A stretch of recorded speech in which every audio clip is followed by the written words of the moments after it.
Alam mo, ikaw ang pest sa buhay namin mag-asawa! Ay! Buwisit ka! Ano ba? Ano ba? Ano ba? Sa pagkakas mo? Ay! Ano na? Tama na!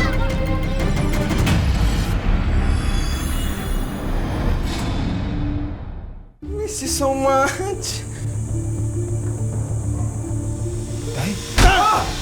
Wala akong anak na bakla! Douglas, Sis! kanina pa tumawag ang contact mo. Sabi? Ang sabi, natanggap ka daw sa application mo sa Japan bilang isang entertainer. Tay, kahit ano pa nang mangyari, mahal na mahal ko pa rin kayo.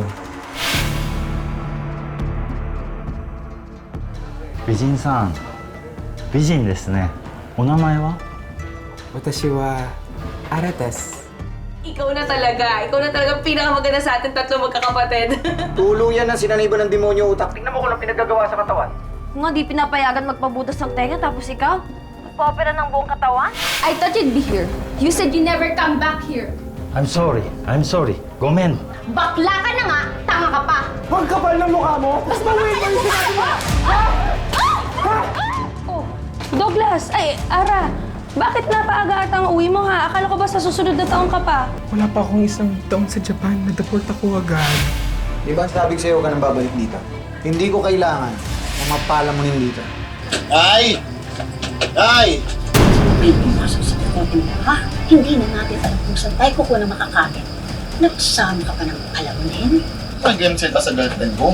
Kaya nga tinawag na girlfriend dapat babae. Pupok na mag-alala. Hindi ako magiging pabigat dito sa inyo. Yun naman pala eh. Ba't hindi mo naman kaagad sinabi? Ikaw ang gumagana sa mag-inan. Hoy!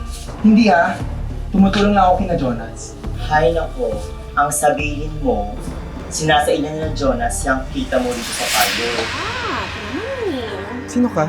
Ikaw, sino ka ha? Eh, shota ako ni Jonas. Alam niyo po to? Hindi ka naman saklaw ang laman ng utak ng anak ko eh. Mga hayop kayo! Douglas, umalis ka na! At huwag daw mo nang ipapakita yung pangbumukha mo! Hindi ka mamahalin ni Jonas. Buwisit ka! Hindi ka namin matatanggap ni tatay. Lalaki rin ako. Siyempre, tunay na babae rin yung hanap ko. Hindi kita titigilan hanggat hindi ka nagiging lalaki!